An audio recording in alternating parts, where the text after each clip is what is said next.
बिस्मिल्लाहिर्रहमानिर्रहीम। अस्सलामु अलैकुम। प्रोग्राम नूर इस्लाम के हर कले د نن پروګرام موضوع زمونږه ګناه کبیره چې ګناه کبیره څه ته وایي، د دې قسمونه څه دي او د دې باندې به چې کوم دی نو کم عذاب میلاویږي. موږ وګورو په ژوند کې چې کوم دی د انسان نه ډېرې زیاتې خطاګانې کیږي، ډېر زیات ګناهونه دی نه کیږي، خو موږ چې دغه ګناهونه وپېژنو چې دا ګناهونه دي څه او په دې باندې کومه سزا میلاویږي، موږ به د دغه ګناهونو نه ځان څنګه بچ کړو په دې باندې نن خبرې اترې کوو. ستاسو که هم څه پوښتنې وي تاسو موږ ته لایف کال کولی شي. مفتي صاحب به موږ سره پروګرام کې موجود وي، هغوی به ستاسو د پروګرام کې ستاسو سوالونو جوابونه درکوي. دا وخت موږ سره پروګرام کې موجود دی مفتي عبدالغفار قادري صاحب. مفتي صاحب تاسو د پروګرام کې هرکلی وایي، طبیعت هم ښه دی؟ الحمدلله. د دې پروګرام کې موږ سره د نعت خوان برخه هم وي، کوم کې چې هغوی موږ ته ښکلي ښکلي نعت شریفونه وړاندې کوي. دې لپاره نن موږ سره سټوډیو کې موجود دی ضیاء الله روغاني. ضیاء الله صاحب تاسو د پروګرام کې هرکلی وایي. جزاک الله. مفتي صاحب نن زمونږ چې کوم ټاپک دی ګناه کبیره د مونږ که ووایو نو چې دغه ګناه څه ته وایي، د دې قسمونه څه دي، بیا د دې باندې سزاګانې به څه میلاویږي، عذاب په دې باندې څه دی.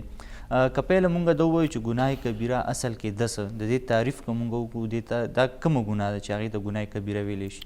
جی بسم الله الرحمن الرحیم.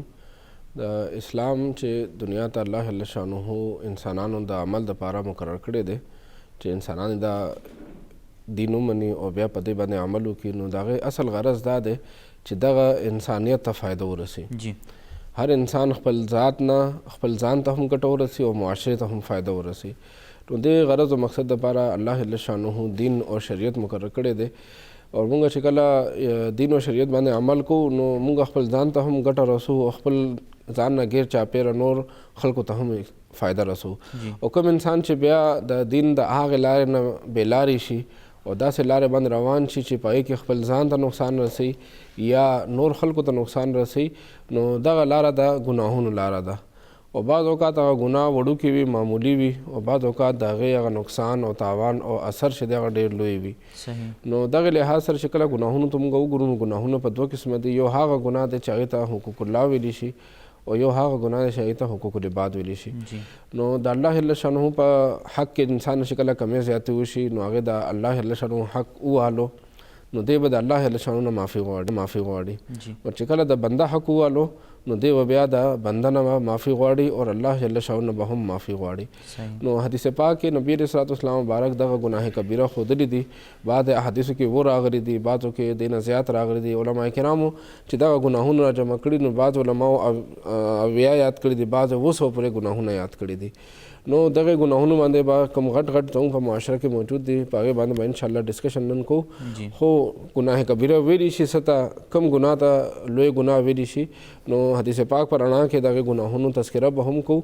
خو علما کرامو دغه ګناه کبیره او صغیره یو تعریف کړی دی چې هغه ګناه چې په هغه باندې الله جل شانه طرف نه څه زورونه راغلي وي، وعید راغلي وي، سزا مقرر وي.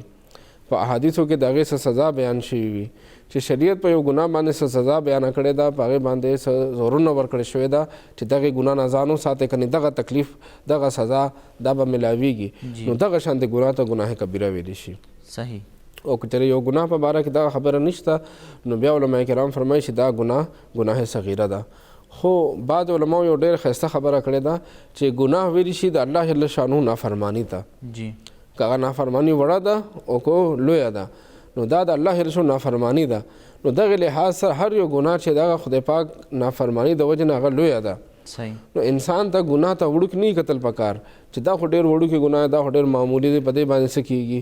نو چې کله یو انسان یو ګناه ته معمولي او کمزوري وګوري چې دا خو هېڅ هم نه دی کوه، هر سړی لګیا دی کوي، هر انسان کوي، نو ته مې کوه. نو که هغه حقیقت کې شریعت کې ګناه صغیره هم وي خو بیا هم د دغې کمزورې او سپک کتلو د وجې نه د ده دپاره دا ګناه کبیره شو. صحیح. او یو انسان هغه نه ګناه کبیره وشي او هغه په هغې باندې پښیمانه شي، الله جل شانه طرف ته متوجه شي، توبه وباسي، هغې ګناه نه ځان رستو کړي او بیا دپاره نه ورتللو هغه پوره عزم وکړي، اراده وکړي. نو دغه لویه ګناه چې کله دته نه توبه وباسه، دته نه رستو شو، دته نه منې شو، نو ده دپاره دغه ګناه کبیره چې دی هغه صغیره شو او وړوکې شو او خدای پاک په نس باندې ختم شو. نو دا خبر د سوچ ده. بعض خلک وړوکې ګناه به کوي او هغې ته به سپک ګوري، هغې ته به کمزوري ګوري. نو علما کرام فرمایي چې دا به د دپاره کبیره وګرځي. نو اصل شي چې دی هغه د الله جل شانه نافرماني ده چې انسان دغه سوچ ځان سره وګرځي چې دا د الله جل نافرماني ده، دې نه ځان ساتمه، په دې باندې رب خفه کیږي دې نه ځان ساتمه چې دغه سوچ او فکر انسان په ذهن کې پیدا شي نو دا دغه انسان کامیابي ده. ډېر خلکو په ذهن کې د ګناه تصور نه وي نو انسان ګناه پرېږدي الله چې کله دی ورته ګناه په نظر باندې وګوري دې ګناه وګڼي دی ورته ګناه ووایي نو الله به د هغې ګناه نه ځان وساتي.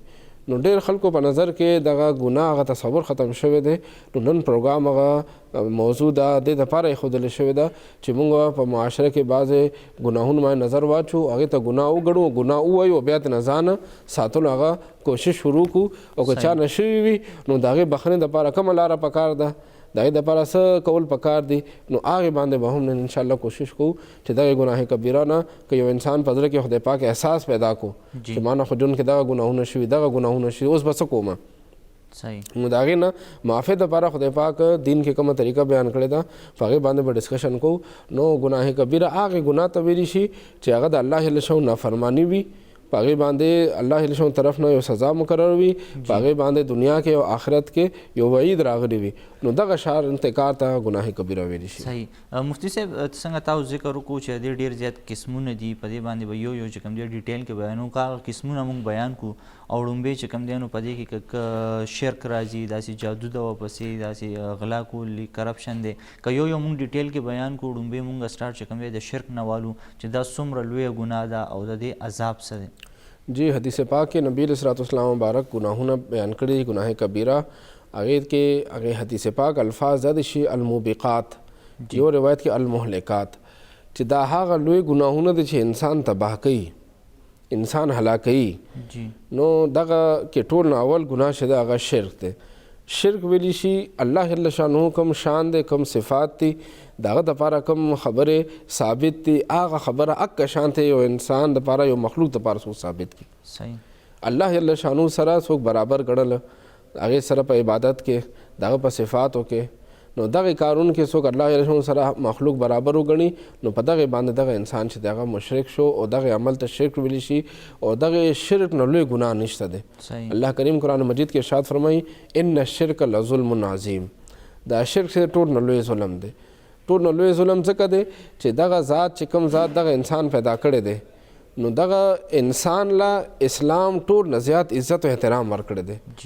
انسان ته اشرف المخلوقات ویل کېږي چې انسان چې دغه په مخلوقاتو کې اعلی دی افضل دی او نور کو نور د سپوږمۍ ده که کاڼي دي بوټي دي څومره مخلوقاتو څوک عبادت کوي نو دا ټول دغه انسان نه ادنا دي. او که یو انسان را لګي د بل انسان عبادت کوي خدای دې نه کړي لکه فرعون چې خلکو باندې خپل عبادت کولو نعوذ بالله نو دغه فرعون او دغه هغې زمانې هغه د دې عبادت کوونکي دا هم په حیثیت د انسان ټول برابر وو. نو انسان به عبادت د خپل برابر یا د خپل ادنا نه کوي انسان به عبادت د هغه چا ته کوي چې هغه اعلی وي. ځکه موږ ته مونځ کې بار بار ویل کېږي چې الله اکبر الله اکبر چې الله جل د هر چا نه لوی دی الله رب ذوالجلال د هر چا نه لوی دی. نو عبادت به د هغې ذات کېږي چې هغه د عبادت مستحق دی. نو عبادت مستحق صرف او صرف یو الله جل شانه دی انسان هم نه دی او چې کوم شیزونه خدای پاک پیدا کړي دا مخلوق هم نه دی. دا کاڼي بوټي دا شیونه د انسان د خپو د لاندې شیز دی خپو د لاندې راځي دا انسان هغې د پاسه ګرځي د انسان مرتبه د دغې اشیاو نه باندې ده. نو انسان چې به هغې چا ته د خپل تندې په ځمکه باندې لګوي چې کوم ذات د انسان نه لوی وي هغې شان د انسان نه اوچت وي د انسان د هغې په مقابله کې ادنا وي نو ادنا به اعلی ته سجده لګوي. نو رب ذوالجلال هغه اعلی دی ځکه موږ ځمکه باندې سجده لګو الله جل شانه ته سجده لګو بل چا ته موږ سجده نه لګو په ځمکه باندې سر صرف او صرف رب ذوالجلال ته ږدو. نو دا عبادت چې دی دا د الله جل شانه حق دی دغه استحقاق دی. نو ټول نو لوی ظلم دا دی چې کم ذات پیدا کړی دی کم ذات ولا نعمتونه ورکړي کم ذات په ده باندې دومره مهرباني کړې دی انسان پیدا کړی اشرف المخلوقات پیدا کړی هغه انسان به راولګي هغه محسن هغه احسان کوونکی ذات هیر کی او بیا د خپل ځان په شانته بل انسان یا خپل ځان نه ټیټ مرتبه والا یو بل مخلوق ته هغه سر ټیټ کی نو دا د انسان ټول نه لوی هغه ظلم دی. ځکه ورته ان الشرک لظلم عظیم چې دا شرک ټول نه لوی ظلم ورته ویل شوی دی. او یو بیا کفر دی کفر دی ته ویلی شي علماء کرامو کفر تعریف دا کړی دی چې د مخلوق کوم صفات دي دغه صفات رب ذوالجلال دپاره څوک ثابت کړي. مونږ خوراک څښاک کوو د انسان چې دغه مخلوق چې دغه بچی وي نو دغه د انسان یا د مخلوق هغه بچی کېدل دا د مخلوق صفات دي که څوک رب ذوالجلال دپاره نعوذ بالله هغه اولاد ثابتوي مخلوق هغه صفات الله جل شانه دپاره ثابتوي نو دې ته بیا کفر ویلی شي. نو کفر او شرک دغه دواړو نه ځان ساتل دا په هر انسان باندې لازم دي. اور دنیا کې خو الله جل شانه هر چاله نعمتونه ورکوي، رزق او د دنیا غ نعمتونه رب ذوالجلال هر چاله ورکوي. خو یاد ساته اخروی نعمتونه آخرت کې چې کوم نعمتونه دي د هغې د حصول دپاره ایمان ضروري دی. شرک او کفر نه ځان بچ کول ضروري دي. د الله جل شانه سره څوک شریک جوړول، الله جل شانه دپاره نامناسب صفت ثابتول، دې نه ځان ساتل دا ډېر ضروري دي. دې نه بغیر الله جل شانه اخروي نعمتونه به نه ورکوي. رب ذوالجلال فرمایي ان الله لا یغفر ان یشرک به ویغفر ما دون ذلک لمن یشاء. خدای پاک آخرت کې به شرک نه بخي، دې نه ماسوا نور ګناهونه چاته خوښه شي هلته به الله جل شانه هغه ته وبخي. خو دا د آخرت خبره ده چې آخرت کې به خدای پاک شرک نه بخي. دنیا کې څوک شرک نه کفر نه توبه وباسي، الله جل شانه دنیا کې انسان ته شرک هم بخي او کفر هم بخي. خو چې کومه پورې دغه انسان دنیا کې دی، دنیا نه رخصت شوی نه دی، ځن قدم په نه دی شروع شوی، هغه پورې د شرک او کفر معافي کیږي. خو خدای مکه دنیا نه سترګې پټې شوې، دنیا نه لاړو، نو بیا د شرک او کفر دپاره معافي نشته دی. نو ټول نه لوی ګناه چې هغې نه لوی ګناه نشته، په ګناهونو کې باندې ګناه چې د هغه شرک او کفر دی، ځکه چې دا د الله جل شانه حق تلفي ده، د الله جل شانه په حق کې کمی راوستل دي. الله جل شانه دپاره څوک شریک نشته، څوک هغې دپاره شریک وګڼي. الله جل شانه څوک برابر نشته، مخلوق کې څوک سره برابر وګڼي. الله جل شانه دپاره اولاد نشته او هغې دپاره څوک اولاد وګڼي. ځکه موږ ته بار بار سورة اخلاص کې موږ سورة اخلاص روزانه مونځ کې وایو، سورة اخلاص کې لم یلد ولم یولد هغه راغلی دی چې د الله جل شانه نه څوک پیدا دی، نه الله جل شانه چا نه پیدا دی. الله جل شانه دپاره اولاد نشته، الله جل شانه د چا نه چا نه پیدا نه دی. نو دا د اسلام بنیادي عقیده چې انسان به شرک او کفر نه ځان ساتي. ځکه چې کله انسان اسلام ته داخلیږي نو ټول نه اول کلمه، اوله خبره کلمه ویلی شي خبرې ته. د اسلام اوله خبره چې دغه لا اله الا الله ده، چې نشته د معبود برحق، نشته د عبادت مستحق مگر یو الله. انسان به اول د دغه خبرې معبودان باطله او نفي وکړي، هغې نه وروسته بیا د اسلام ته داخلیږي. هغې نه وروسته بیا د نبي صلی الله علیه وسلم مبارک نبوت او رسالت او ختم نبوت منل، دا هم په انسان باندې بطور مسلمان بطور مؤمن دا لازم خبره ده. صحیح. مفتی صاحب دې نه پس جادو راځي، آیا په اسلام کې چې کوم دی نو جادو ته چې کوم دی په کوم نظر کتلی کېږي؟ دې دپاره بیا څه سزا ده که چېرې یو انسان نه دغه ګناه وشي؟ بالکل دا گناه کبیره چې کوم حدیث پاک کې راغلی دی، په هغې کې د شرک نه وروستو یو روایت کې سحر راغلی دی، یو روایت کې مور پلار نافرمانی راغلی ده، یو روایت کې سحر راغلی دی. نو سحر چې دی یاد ساتئ چې دغه سحر څه ته ویلی شي؟ سحر جادو دا د خفیه طریقې سره د شیطان په معاونت سره، شیطان په رضا کولو سره، هغې سره د بل انسان په زړه کې د هغه په باره کې یو ښه خیال ثابتول یا غلط خیال راوستل، هغه ته نقصان رسولو، د هغې صحت ته نقصان رسول یا هغې جان ته نقصان رسولو، دې ته جادو ویلی شي. او دغه جادو مفتی صاحب په دې باندې به دا خبره جاري ساتو. دا وخت مونږ سره یو کالر هم دی. جی څوک خبرې کوئ، د کوم ځای نه؟ السلام علیکم. وعلیکم السلام. یاسین خبرې کوم چې پېښور نه. جی څه ویل غواړئ؟ مفتی صاحب دلته خبره د ګناه کبیره او د صغیره کې که نه جي مو خلک پته نشته چې ولې دومره بېحسه شو چې موږ ګناه کبیره او ګناه صغیره نه پېژنو. څنګه چې مفتی صاحب وویلې چې دا د الله نافرماني که نه دومره د الله نافرماني شروع ده چې پرون موږ په یو ټي وي چینل باندې کتل چې یو لور په خپلې پلار باندې الزام لګولی دی چې دا ما سره جنسي تشدد کوي. پته چې کله ولګېده چې که نه نو هغه د هغې د چې کوم د خوښې رشته وه که نه نو هغې له پلار نه ورکوله.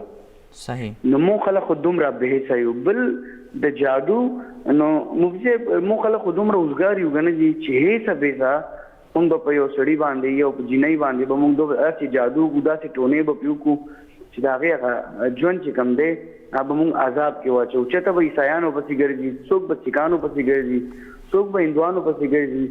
نو زه مفتی صاحب لکه تاسو دا تپوس کوم چې موږ خلک لکه کوم خوا روان یو؟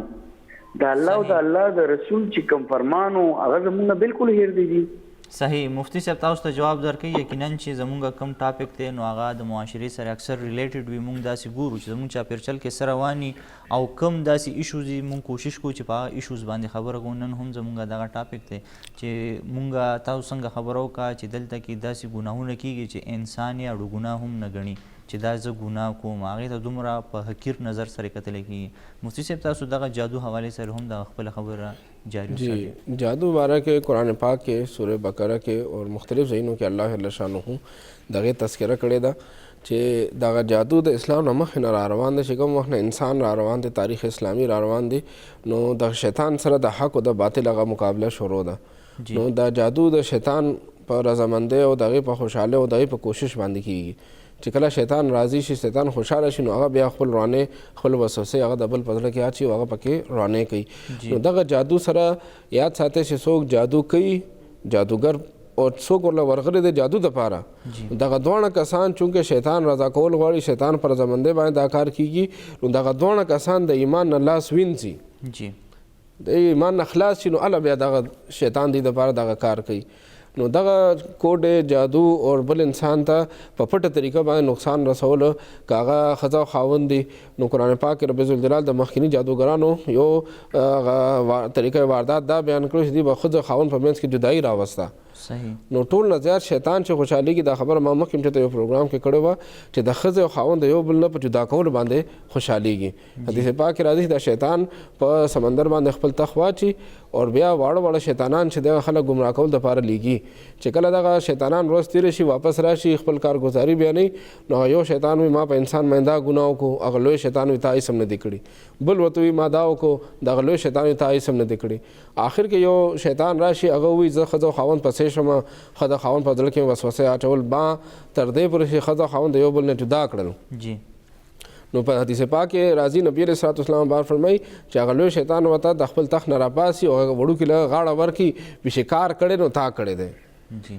نو دغه جادو کول او هغې باندې ښځه خاوند جدا کول، یا د رور یو بل سره بیلول، یا مور او زوی یو بل سره بیلول، یا د دوه مسلمانان خپلو کې بې اتفاقه کول، جنګ جګړې خپلو کې بې اتفاقي یا بیمارول، دا ټول کارونه دا د شیطان په رضامندۍ باندې کیږي، د هغې په خوشحالۍ باندې کیږي، په دې باندې رب ذوالجلال خفه کیږي. او څوک چې دغه کار کوي که هغه جادوګر دی او که څوک له ورغلي دي، دغه دواړه ایمان نه ځان خلاص کړلو. نو ځکه یاد ساتئ دا حدیث پاک کې دته ګناه کبیره او هغه ګناه کبیره چې هغه تباه کوونکی دی، د انسان ایمان تباه کوونکی دی، د انسان دنیا تباه کوونکی دی، د انسان صحت تباه کوونکی دی. دغه جادوګر یا جادو کوونکی څوک چې ورغلی دی ورله دی په جادو باندې هغه بل انسان ته خو نقصان رسوي، خو هغې نه زیات دغه ورتلونکي دغه پیسې ورکوونکي کوډې کوونکي دی خپل ځان ته دغه نه زیات نقصان رسوي. قیمتي پیسې هم یو حرام ځای کې ولګولې، هغه ته چې کوم جسماني نقصان ورسولو هغې د وجې نه دی هم ظالم شو، دی هم د سزا مستحق شو، ځان دپاره دنیا کې هم بېعزتي او ځان دپاره سزا ځان دپاره مقرر کړه او آخرت هغه لوی سزا خو هسې هم شته. نو څوک چې کوډې کوي په بل باندې، څوک چې تعویض کوي په بل باندې نقصان رسي چاته، نو یاد ساتئ دغه جادو سحر او دغه دې په ذریعه باندې بل ته نقصان رسول دا حقیقت کې خپل ځان ته نقصان رسول دی. هغه ته خو به یو وخت پورې یو لږ وخت دپاره به تکلیف میلو شي، خو دغه چې څوک چا کړی دی نو ده ته هغه نه زیات تکلیف میلاویږي. او دا ټول نه لوی خبره دا ده چې دا حاسد او دغه شانته چې کوم سړی کینه بغض ساتي، د هغې دپاره ټول نه لوی خبره دا ده چې کله دغه بل سړی په تکلیف کې وي نو ده د مسلمان په تکلیف باندې خوشحاله شو، نو ده هم ځان دپاره یو تکلیف وکتلو چې د مسلمان په تکلیف باندې خوشحالېږي، د بل انسان په تکلیف باندې خوشحالېږي، نو ځان ته یې غم وکتلو. او چې کله بیا هغه خوشحاله دی نو بیا هم دی خفه دی چې دا ولې دا بل خوشحاله دی، نو بیا هم ځان ته غم وکتلو. نو دغه شانته کینهګر چې هغه بل انسان ته نقصان رسول غواړي، هغه دپاره په یو حال کې هم خوشحالي نشته. هغه چې کله دا بل کس خوشحاله وي نو دی خفه وي، او که چېرې هغه د خفه کو په تکلیف باندې یا بل څه تکلیف باندې، نو هغې وخت کې هم دته بیا خفګان رسېږي. نو څوک چې بل ته نقصان رسوي نو د ده لمنه هم د نقصان نه خالي کېږي، څوک چې بل ته تاوان رسوي دی خپل ځان هم د تاوان نه خالي کېږي. نو اسلام موږ ته د دین نامه اسلام ایښې ده، دې دپاره چې اسلام معنی د بل سلامتي ورکول. صحیح. ګرانو کتونکو زموږ به دغه بحث جاري وي او په دغه ګناه کبیره باندې موږ خبرې اترې کوو چې د دې ګناه څومره عذاب دی، څومره سزا ده او موږ به څنګه په دې ژوند کې د دغه ګناهونو نه بچ کیږو. دا بحث به جاري وي. اوس یو وړې شان دمې طرف ته.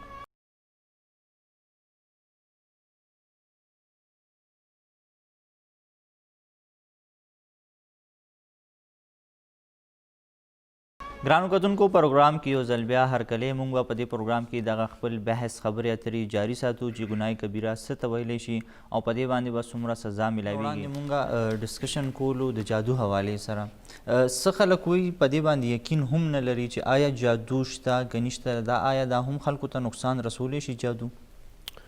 دا جادو تاثیر هغه مسلم خبره ده. قرآن او حدیث کې دغه تذکره بار بار راغلی ده. خبره داسې ده چې بعض اوقات خلکو پیښه ور مخامخ کېدل چې دي هغه یو داسې کس سره وشي چې هغه جادو په نوم باندې هغه کس نه صرف پیسې اخیستل غواړي. هغه کس باندې جادو نه وي شوي، هغه کس چې دی هغه سحر زده نه وي، هغه جسمانی مسله وي، هغه فزیکل مسله وي، هغه بیمار وي او هغې باندې هغه کس چې چاله دی ورلو نو هغه ته صرف خپل پیسو دپاره وي تا باندې جادو شوی دی، تا باندې پیریان دي یا دغه کوم روحاني امراض دي دا ورته دی بیان کړي. نو دی هغه علاج په ځای باندې لاړ شي، ډاکټر سره علاج وکړي، حکیم سره علاج وکړي، بل طریقه کار بل طریقه علاج هغه ځان ته خپل کړي، هغې باندې دی ښه شي. نو دی وایي چې جادو نشته دی، پیریان نشته، دا هسې دروغ دي. نو قرآن کې بار بار د جادو تذکره راغلی ده چې هغې باندې دغه خلکو ته نقصان رسی. موسی علیه السلام په زمانه کې موسی علیه السلام مبارک ته مقابل فرعون جادوګران راوستي وو. نو جادو ډېر پخوا نه را روان دی، خو د هغې غرض الله جل شانه بیا دا جادو ولې پرېښې دنیا کې دا مخلوق کې دا جادو ولې دی. نو یاد ساتئ اسلام اصل غرض دا دی چې خلک حق او باطل دواړه وپېژني، صحیح نفع او نقصان په دې باندې ځان پوهې کړي، ښه او بد باندې ځان پوهې کړي، ښه خپل کړي او بدو نه ځان وساتي، نفع هغه کار وکړي او د نقصان هغې نه ځان وساتي، خیر باندې ځان پوهې کړي، خیر وکړي او شر نه ځان وساتي. نو اسلام د حق او باطل دغه مقابله دا ډېر پخوا نه را روان ده، دا په معاشره کې شته. خو هوښیار خلک سمجدار خلک به حق سره ملګري کېږي، باطل نه ځان ساتي.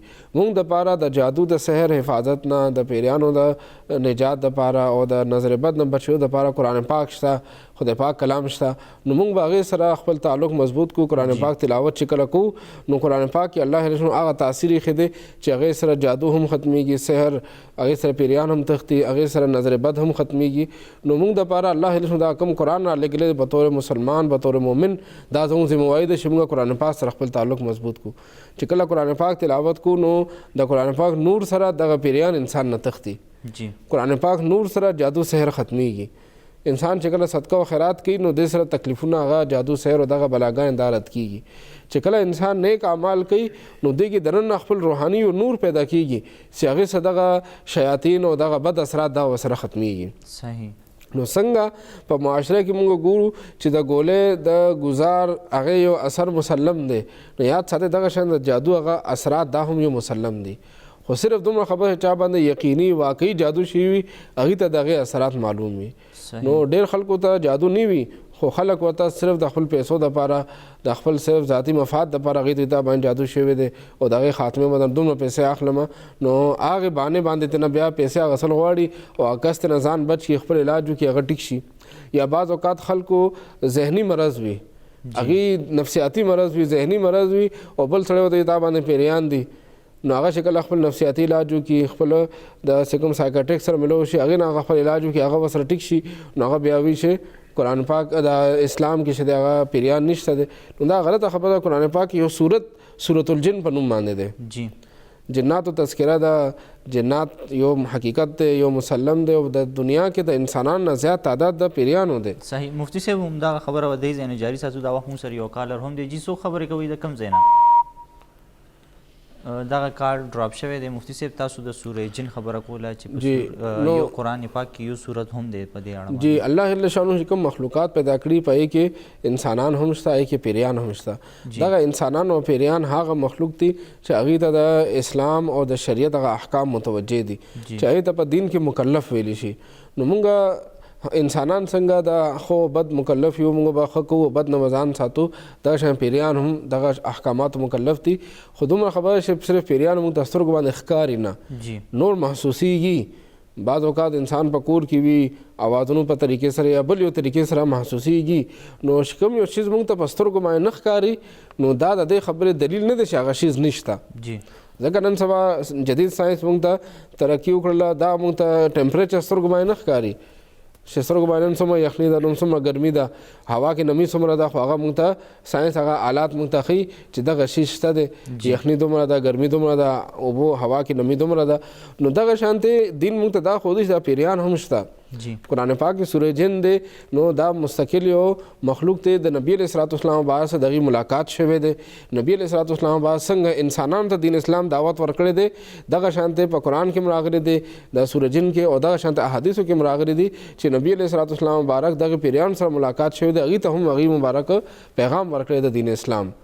نو نبی علیه الصلاۃ والسلام بعد څنګه د انسانانو دپاره نبی دی پیغمبر دی هغې مبارک د پیریانو دپاره هم دی هغې مبارک پیریانو ته هم دعوت ورکړی دی پیریان مسلمانان شوي دي او پیریانو کې هم دغه شان صحابه کرامو هغه هم خو صرف دومره خبر ده چې هغې تعداد زیات دی او د هغې عمر زیات دی. عمر د هغې 800 کاله 1000 کاله 1200 کاله بلکې دې نه هم زیات وي او د انسانانو عمر کم دی تعداد د هغې د انسانانو نه ډېر زیات دی. نو دا یو حقیقت دی کوم یو شیز حقیقت وي که موږ ته سترګو باندې نه ښکاري هغه موږ له منل پکار دي.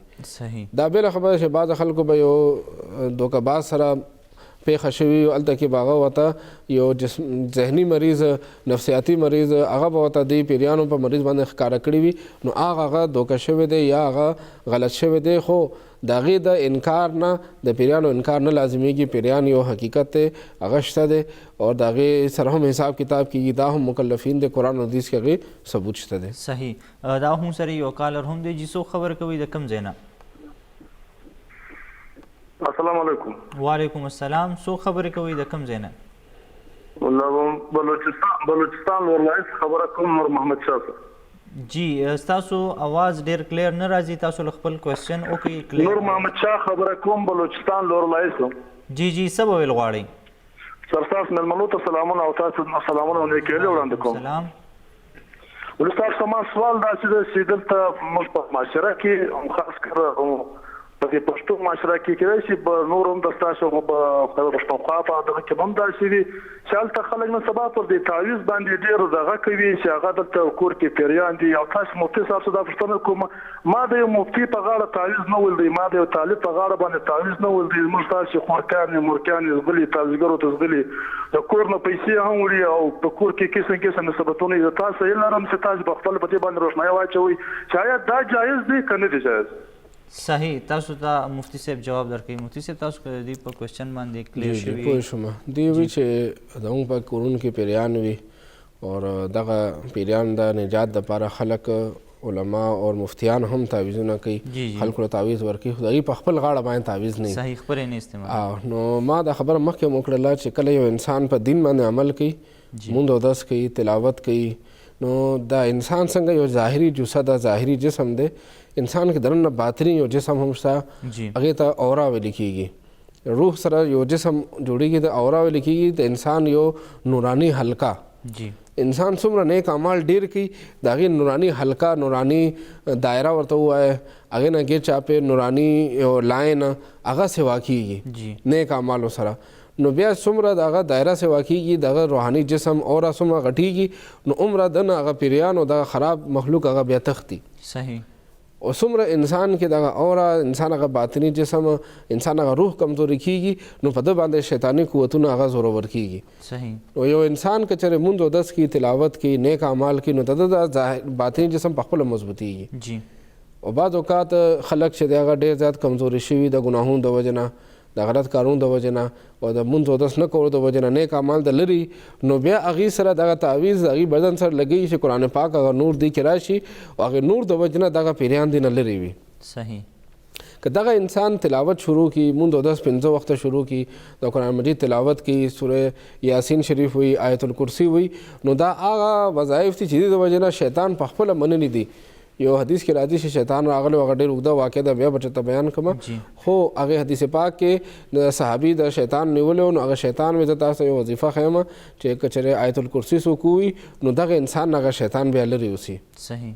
نو دا یو اوږده واقعه ده خو مقصد دا چې د آیت الکرسي کې دغه اثر د شدې سره انسان نه شیطان لرې اوسېږي پیریان انسان نه تښتي نو چې کله یو انسان په خپله نیک اعمال کې تلاوت کې قرآن پاک لولي نو د ده باطني جسم سوا کېږي څنګه د دنیا کې چا سره کاروبار ښه وي روزګار یې ښه وي نوکري ښه وي نو د هغه سره بینک بیلنس سوا کېږي نو انسان چې کله نیک اعمال کې ښه کارونه کوي نو د ده باطن کې یو بینک بیلنس هم جوړېږي هغه هم د ده سوا کېږي چې هغه سوا کېږي نو باطني بینک بیلنس باطني دولت چې کله سوا کېږي نو هغې سره بیا دغه شیطانان او دغه مخلوق ته نه بیا تښتي او چې چا کې دغه نیک اعمال کم وي ګناهونه زیات وي نیک اعمال کم وي اودس نه وي مونځ نه وي نو دې سره د ده ګناهونه د باندې دومره ګندګي شوي چې دې باندې شیطاني اثرات تیزیږي نو هغه شیطاني اثرات لرې کول دپاره بیا مخصوص کسان ته تعویض ورکولی کېږي یعنې روایتونو کې احادیثو کې ماشومان دپاره راغلی دی چې ماشوم ته په غاړه کې تعویض اچول کېده احادیث نه ثابته ده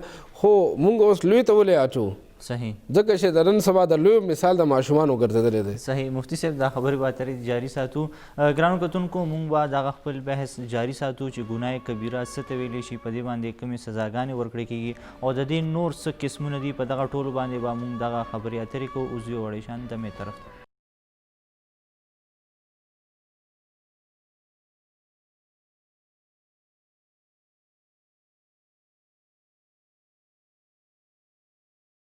ګرانو کتونکو پروګرام کې یو ځل بیا هرکلي که ستاسو هم په دې اړه باندې څه پوښتنې وي مونږ ته لایف کالز کولی شي مونږ ته میسج رالیږلی شي مفتي صاحب به ستاسو سوالونو جوابونه درکوي مفتي صاحب ګناه کبیره باندې خبره کوو نو دې نه پس پکې غلا کول یو انسان غلا کوي کرپشن کوي د بل مال وهي دا څومره لویه ګناه ده د دې څه سزا ده بیا جی قرآن پاک کې الله جل شانه د غلا کوونکې سړي او د غلا کوونکې ښځې سزا دا بیان کړی چې هغې لاس یې کټ کړي شي نو دا لاس خو ډېر قیمتي دی او بل طرف ته غلا به یا د 50,000 کړي یا به لاک کړي نو دا دومره لوی تاوان هغه ته ولې رسولی کېږي چې غلا د 50,000 یا د 1 لاک وکړه او لاس چې دغه خو قیمت نشته دومره قیمتي لاس کټ کړی شو نو دغې خبرې ته شریعت دغې فلسفې باندې پوهې دپاره به دې طرف ته ګورو چې هغه 50,000 نه دي هغه 50,000 کیدی شي د چا 50,000 خواهشات به وي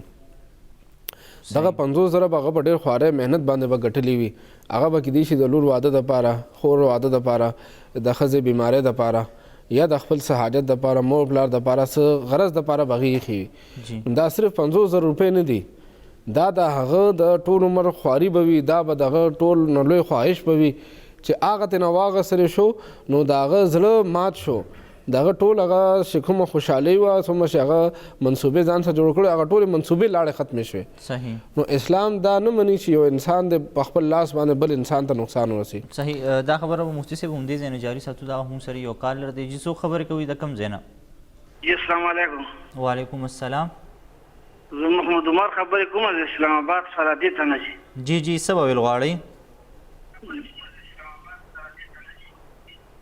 جی زه دا ول غواړم چې ما تقریبا چې 15 کاله وشو چې ما دا مور او پلار ما سره رانه کړې ده او لکه مور مې هغه پلوي لکه خلک راشي او ما سره وړ په وړوکې پړې کوم بیا نه بعد ما سره ورکې کندونه وباسي ما نه مور او پلار خفه دي چې یاره دې به څه کېږي مفتي صاحب نه دا تپوس کوم صحیح تاسو ته مفتي صاحب جواب درکوي جی نن والدین نافرمانی کې هم دا خبر راتله خو دې روډ ته به جواب ورکو چې که چېرې یو زوی یو لور د خپل طرف نه د مور پلار خیال ساتي دغې کوم حق دی دغې چې کوم خبره ده دغې چې کوم ضرورت دی هغه خپل وس مطابق پوره کوي بیا هم که مور پلار د یو زوی سره پاتې کېږي او بل نه خفه کېږي هغه بل زوی پې ګرم نه دی د هغه بل زوی غاړه بنده نه ده بیا هم نه مور پلار خفه کېږي نو یاد ساتئ اسلام ډېر ښایسته دین دی زموږ دا ایمان دی دا عقیده ده چې زموږ هر یو عمل هغه الله جل شانو ویني زموږ هر څه خدای پاک ته ښکاره دي نو چې کله د خدای پاک په نسبت باندې انسان غاړه بنده نه وي نو الله جل شانه مخلوق په نسبت باندې دغه غاړه نه بندي. صحیح. نو انسان لا دغه زوی لا دغه رول له پکار چې خپل وس مطابق مور پلار د معافي وغواړي که خبره تر شوي کې دي چې د په خیال نه پای خبره باندې مور پلار خپه شوي دا خبره په پرې باندې خبره نه پای باندې بدناغي خپه شوي نو د خپل معافي وغواړي د معافي وغوښتله د خپل کار سره ته ورسولو. صحیح. بیا که هغه نه معاف کوي هغه وته درن اخیر نه وباسي هغه وته بیا هم خفګان ساتي نو دغه زوی به خدای پاک په باندې غاړه خلاصي. صحیح. نو اولاد دا پکار دي چې خپل وس مطابق به مور پلار حقوق ادا کوي دغه خیال به ساتي کاغه باوجود چې د خپل غاړه خلاص کړه او یو هر انسان چې دا وس پورې پړ دی. جی. قرآن پاک نه دا متل چې زموږ پښتنو دا د قرآن پاک نه ثابت دی لا یکلف الله نفسا الا وسعها چې خدای پاک یو انسان نه دی مکلف کړی نه دی ذمہوار کړی مګر خپل وس مطابق. نو چې کله د خپل وس مطابق د مور پلار خیال ساتي مالی مدد لاس او خپې منډه تړه او چې کوم ادب احترام دی هغه کوي هغه باوجود نه د چا مور پلار د خپل اولاد نه خوشحاليږي نو دغه اولاد غاړه د مور پلار په خفګان باندې هغه نه بنديږي. دین اسلام تعلیمات ډېر ښایسته دي چې ته خپل ذمہواری سر ته رسوه که ستا حق تعالی بل نه درکوي خپل حق د رب نه وغواړه. صحیح. مفتی صاحب تاسو خپل خبره جاری وساتئ غلا او کرپشن حواله سره چې کوم جی غلا کې ما خبره کوله چې د لاس چې کټ کیږي نو هغه وجه دا چې دا اسلام تعریف د مسلمان دا کړو چې مسلمان هغه چې د جبه او د لاس نه بل انسان به محفوظ وي. صحیح. د لاس نه بل انسان محفوظ نشو دی اوس د معاشره ته یو ضروري انسان جوړ شو دی بل انسان ته نقصان رسول غواړي نو اسلام دا غواړي چې دغه انسان دې سم شي دغه انسان دې ټیک شي معاشره ته نقصان رسول نه انسان وساتي نو دې دپاره دغه سخته سزا مقرر شوې ده. سخته سزا یاد ساتئ د مجرم سره خو لږ شانته سختی ده خو مجرم نه ماسوا چې کوم لاکونه خلک معاشره کې نور پاتې کیږي د هغې په زړه کې چې شیطان دغه وسوسه وانه چې فلاني لګیا د غلا کې تم کوه هغه بل انسان بیا غلا نه بچ کیږي چې یو باندې سزا جاری شي نو هغه نور خلک بیا د هغې ګناه نه ځان بچ کوي. نو اسلام دا غواړي چې معاشرې اصلاح وشي که یو فرد ته پکې نقصان رسي نو یو فرد خیر دی هغه ته څه نقصان ورسېدو په هغې باندې به دغه اصلاح وشي راتلونکي ژوند کې به دی هم د غلا نه ځان ساتي ورسره په معاشره کې لکونو خلکو ته به نقصان نه به بچ شي هغې ته به خیر ورسي. نو اسلام چې دغه سزا مقرر کړې په کوم کار باندې ده نو د هغې بیا غلا څه ته ویلې کېږي نو هغې تعریف بیا علماو دا کړی دی چې غلا هغې عمل ته ویلی شي چې خفیه طریقې سره د چا قیمتي شیز هغه واخیستلی شي. صحیح. قیمتي شیز هغه په خفیه طریقې سره واخیستلی شي نو خفیه طریقې سره بیا که څوک ښکاره ورشي باندې زورور شي خلک شوکه کوي خلک چې هغه قبضه کوي د بل په هغه بل په ځمکه باندې بل په مال باندې نو هغې په باره کې فقها فرمایي چې دا یو بیله ګناه ده. صحیح. غلا چې دا هغې عمل ته ویلی شي په هغې کې خفیه طریقې سره د بل قیمتي شیز هغه واخیستلی شي. نو دغه غلا چې دا یاد ساتئ چې دا که چېرې د انسان د خپل چا سره نوکري کوي د هغې د پیسو نه غلا کوي نو دا هم غلا ده که مور پلار د مال نه کوي یا د کلي د مال نه کوي یا د عوامو د مال نه کوي کرپشن پکې کوي دی پکې په پټه باندې پیسې ته نه وهي نو دا ټول په غلا کې راځي. صحیح. دکې دغه غاړه بندېږي که چېرې الله جل شانو ته پته ده د هر یو عمل که حکومت ونیولو نیب والا ونیولو پولیس ونیولو نو یاد ساتئ آخرت دغه ورځ چې دغه را روان دی دپاره ده چې هغه ورځ باندې چې کوم خلک دنیا کې هغې ځان په چل ول باندې سفارش باندې بند کړو هلته کې به هغې د سزا صحیح. مفتي صاحب دغه کرپشن او د نورو مال خوړو باندې به دغه خبرې اترې جاري ساتو. ګرانو کتونکو موږ سره اوسئ موږ به دغه بحث جاري ساتو چې غلا څه ته ویلی شي او بیا د نورو مال خوړل دا شان د یتیمانانو مال خوړل څومره لویه ګناه په دې کومې سزاګانې کیدی شي دا به موږ ډسکسو په دې پروګرام کې اوس یو وړې شان دمې طرف ته.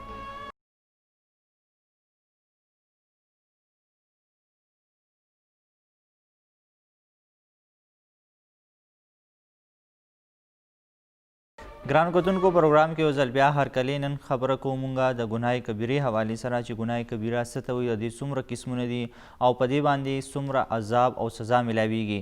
ستاسو هم که په دې اړه باندې څه کوېسچنز وي تاسو مونږ ته کالز هم کولی شي میسج هم رالیږلی شي مفتي صاحب به ستاسو سوالونو جوابونه درکوي.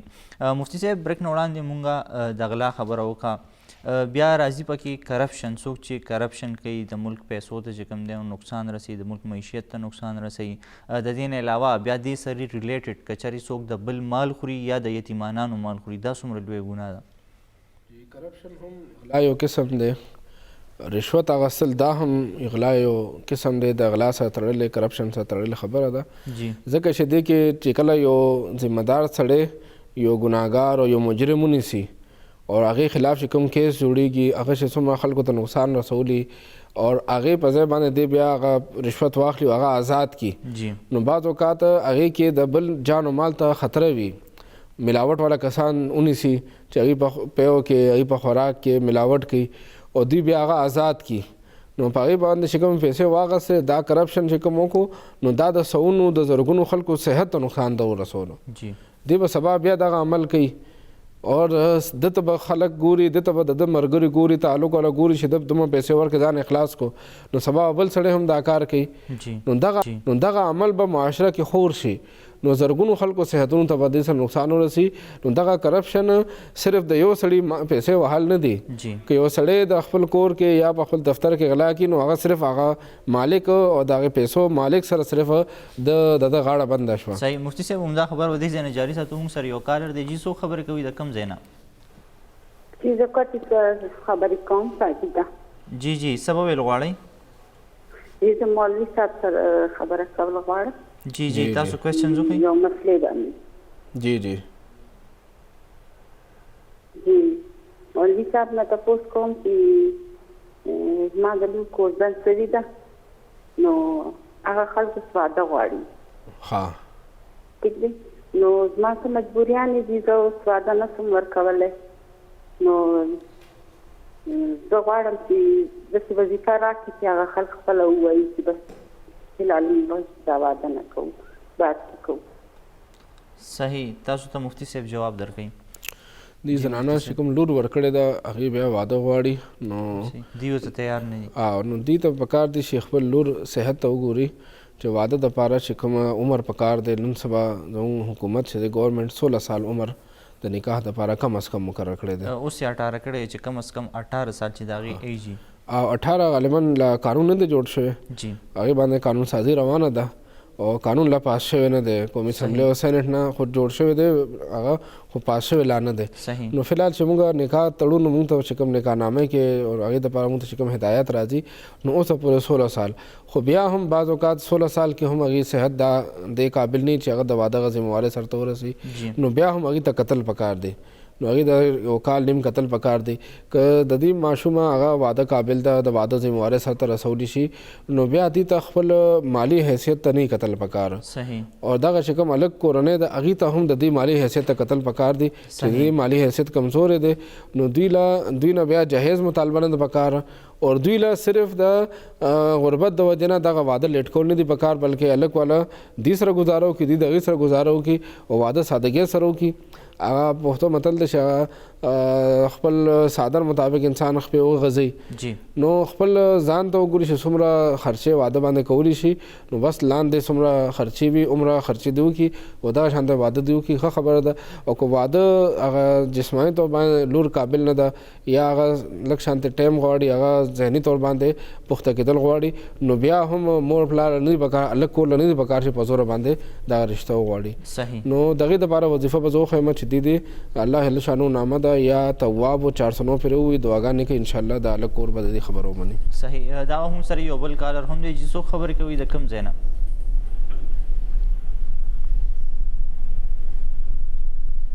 تاسو ته زموږ غږ درځي څوک خبرې کوي د کوم ځای نه زه ولپر نه فرمان خبرې کوم جی جی څه به ویل غواړئ زه مفتي صاحب نه وظیفه غواړم د بچو د مقررې دپاره ښه جی تاسو ته مفتي صاحب جواب درکوي جی بچو کامیابی دپاره بچو باندې ټول نه لوی دا چې مونځ دا د مونځ پابند جوړ کړي مونځ عادت دی ولور کړي نو اذان کې روزانه موږ ته ویل کېږي چې راشئ کامیابۍ طرف ته حی علی الفلاح کامیابۍ طرف ته راشئ نو دا کامیابي چې د هغه مونځ ده مونځ رب جلجلال سره تعلق دی نو چې کله دغه تعلق مضبوط شي نو دغه ماشومان به کامیاب شي دې سره سره بعض اوقات ماشومان مونځ نه کوي یا هغې دې طرف ته توجه نه راګرځي نو بیا د هغې دپاره یا مانع خدای پاک یو نامه ده یا مانع 436 پرې دی وي نو ماشومان به نامناسب عادتونه نه منې شي او مونځ طرف ته به راشي نو ټول نه اول مور پلار باندې حق دا دی چې ماشوم 2 کالو ته ورسي نو هغه د مونځ طرف ته متوجه کړي نو مور پلار له دغه پکار دی چې ټول نه لوی وظیفه هغه مونځ دی چې رب ذوالجلال ته یې ودري چې رب ذوالجلال ته ودرولو، رب ذوالجلال ته ورسولو، نو بس بیا نور تربیت به ورته مونځ کا او د هغې مونځ هغه چې کوم برکات دی هغې سره ماشوم تربیت کېږي. صحیح. دا هم سر یو بل کالر هم دی جی، څو خبرې کوي د کوم ځای نه؟ عبید خبرې کوم د بړابېرې نه جي. السلام علیکم. اول مفتي صاحب ته ټولو ته وعلیکم السلام. څه سوال به کوئ؟ جی سوال دغه دی چې زموږ کور والا د هغې ته ما د ریډ شډ لاس اپریشن کړی دی که نه جی، او نو هغه دویمه موضوع ده چې هغه ورسره خپل ذکر و اذکار هم کوي، خو هغه یو داسې خوب لیدلی و چې هغه خوب کې ورته یو درې داسې یو عمرګي کسان دي چې هغې ډېر داسې عالم ټیپ دي، ډېر بزرګ ټیپ کې که نه دي، نو هغه ورته وایي چې ستاسو کور باندې کهف را روان دی. کهف یو کاتی یو کهف که نه جی، نو چې تاسو د کور باندې کهف را روان دی او تاسو دا ذکر ډیر زیات کوئ، حسبنا الله و نعم الوکیل که نه جي. نو دا وظیفه یې ورکړې ده، هغې نه بعد چې کوم دی دا و چې زه سهار پاڅېدم نو زه سهار اذان شروع شو تقریبا 10 منټه بعد. صحیح. او دا سوال دی. صحیح. مفتی صاحب تاسو ته دې جواب درکړئ. جی انسان چې کله یو تکلیف ته هغې ته مخامخ کېږي نو هغه ته خوب کې خدای پاک د طرف نه اشارې ورکولی کېږي، نیکانو په صورت کې، بزرګانو په صورت کې خوب کې ورته فرښتې یا خدای هغه محبوب بندگان راځي او هغې ته یو یادګیرنه ورکړي، یو دې خوب نه رابیداري چې تاسو طرف ته دغه تکلیف را روان دی. نو موږ باندې کوم تکلیف راځي یاد ساتئ، هغه زموږ د ګناهونو په وجه باندې راځي. صحیح. نو کوم تکلیف مصیبت راځي یا ګناهونو د وجه نه راځي، نو خپل اعمالو باندې نظر اچول پکار دي چې کوم غلط کار شروع دی، ګناه کبیره کېږي، هغه ګناه کبیره نه ځان وساتي او بیا الله جل شانه ته ټول نه زیات ښایسته وظیفه چې په هغې باندې الله خپل عذاب لرې کوي هغه استغفار دی. صحیح. چې استغفار انسان وایي استغفر الله ربي من كل ذنب واتوب الیه، او استغفار صرف د خولې یو ټکی نه دی، دا یو پوره فلسفه ده چې خدای پاکه زه تا طرف ته متوجه کېږم، دغه ګناه پرېږدم، تا طرف ته راځم. صحیح. دا نه چې انسان خولې باندې ګناه د استغفار هغه الفاظ وي او سترګو باندې هغه ګناه جاري وي، په غوږونو باندې هغه ګناه جاري وي. نو استغفار معنا ده خدای پاک بخښنه غواړم، زه واپس تا ته راتلل غواړم، شیطان هغه لاره پرېږدم تا ته راځم، صحیح، هغه ګناهونو هغه لاره پرېږدم نیک لارې طرف ته راځم. نو استغفار معنا دا ده چې انسان د تیر ژوند تیر ګناهونه پرېږدي، که تیر کمې زیاتې د الله جل شانه په حقوق کې شوي هغې معافي وغواړي او د هغې قضا وي قضا راوګرځي. او که چېرې بندګانو په حق کې د نه کمې زیاتې شوې دی، بندګانو د معافي وغواړي، بندګانو هغه حق ته ادا کړي، بندګانو حق چې صرف په معافۍ باندې نه خلاصېږي، که د هغې حق نیولی دی نو هغه حق به ادا کوي. جی. هغې نه وروسته بیا دی الله جل شانه معافي غواړي نو الله جل شانه بیا د انسان هغه حالات بدل کړي. نو دې ته هم خوب کې اشاره ورکړې شوې چې راتلونکي وخت کې څه لوی تکلیف څه مصیبت را روان دی، نو د هغې مخنیوي دپاره د خپل عمل ټیکي او رب ذوالجلال طرف ته متوجه شي. چې رب ذوالجلال طرف ته انسان متوجه شو دا د انسان کامیابي ده. صحیح. دا هم سر یو بل کالر هم دی جی، څوک خبر کوي د کوم ځای نه؟ السلام علیکم جی، زه محمد خان خبرې کوم پېښور نه. وعلیکم السلام. جی څه به ویل غواړئ؟ اول زیات صاحب تاسو ته او مفتي صاحب ته ډېر سلامونه دي او ټاپک ډېر مزدار ده او مطلب دا چې دا مفتي صاحب نه دا تپوس کوو چې ګناه کبیره باندې نو بیا سب مطلب دا چې استغفار کول پکار دي یا چې یو سړي نه په ژوند کې چېرته شوي هغې مغفرت دپاره هغې به څه کمه وظیفه یا کم هغه به کوي چې سړی د دې ګناه کبیره نه الله تعالی هغې ته بخښنه ورکړي. صحیح. تاسو ته مفتي صاحب جواب درکوي. مفتي صاحب دا خو مونږ ډسکس کول هم چې کوم دی مونږ په آخره کې چې ګناه کبیره یو انسان نه شوې ده هغه به د هغې معافي څنګه غواړي، دغه ګناه به ورته څنګه معاف کېږي، د دې لپاره څه داسې طریقه کار دی؟ جی ګناه کبیره مونږ اول کې دا خبرو کې په دوه قسمه دي. یو هغه ګناه کبیره ده چې رب ذوالجلال سره دغه تعلق دی حقوق الله کې، جی، لکه خدای دې نه کې چا شرک کړي وي، کفر کړي وي، خدای دې نه کې مونځ قضا کړي وي یا روزې نه نیولې، حج په لازم او فرض هغه نه ادا کړي، هغه نه کړي، یا زکات په لازم او زکات نه ادا کړي، نو دغه الله جل شانه کوم حقوق دي د هغې طریقه دا ده چې دغه قضا به د هغې راوګرځوي جی، اور الله جل شانه به معافي وغواړي. اور د بندگانو هغې دپاره یو شرط علماو لګولی دی چې که چېرې هغه بنده حق ته نیولی دی هغه حق به هم واپس کړي، که د چا پیسې نیولي دي پیسې به واپس کړي، که ځمکه نیولې ځمکه به واپس کړي. بعضې خلک تپوس وکړي چې موږ ته اوس احساس رالو چې دا ګناه دا غلط کار و، اوس د هغې هغه چې موږ غاړه خلاصو نو هغې دپاره هغه کس نشته دی، هغه مړ دی، هغه نشته دی، هغه لاړو بل ځای ته لاړو، هغې موږ ته معلومات نشته دی. نو یاد ساتئ چې د بنده حق معافۍ دپاره ټول نه اول دا چې انسان به پښیمانه شي ګناه باندې، بیا ګناه نه کول اراده به کوي الله جل شانه به معافي غواړي او هغه حق به واپس کوي. جی که هغه کس نشته د هغې بچو له به ورکوي د هغې وارثان له به ورکوي. که هغه وارثانو پته هم ورته نشته نو نن سبا خو زه وایم چې ریکارډ چې دی هر انسان پروت دی تاڼه کې مو حکومتي طریقه کار مطابق نادره کې هم ریکارډ ور انسان پروت دی. نو نن یو کس پیدا کول ډېر ګرانه خبره نه ده.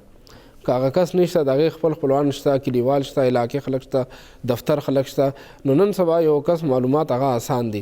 خو بیا هم که هغه نه معلومیږي هغه خپل کوشش وکړو داسې روک شوی دی چې د هغې پته نه لګي نو یاد ساتئ بیا به د هغه چې څومره پیسې دي یا څومره څه د هغه حق هغه به یو غریب له ورکړي او دا نیت به وکړي خدای پاکه دا د هغې پسې صدقه کړي او زما غاړه په هغې باندې آزاد کړي. صحیح. خو دا به هله وي چې کله د پوره کوشش کړي وي د هغه سړي پیدا کولو د هغې د وارثانو د هغې د خاندان خلکو پیدا کولو پوره کوشش کړي وي.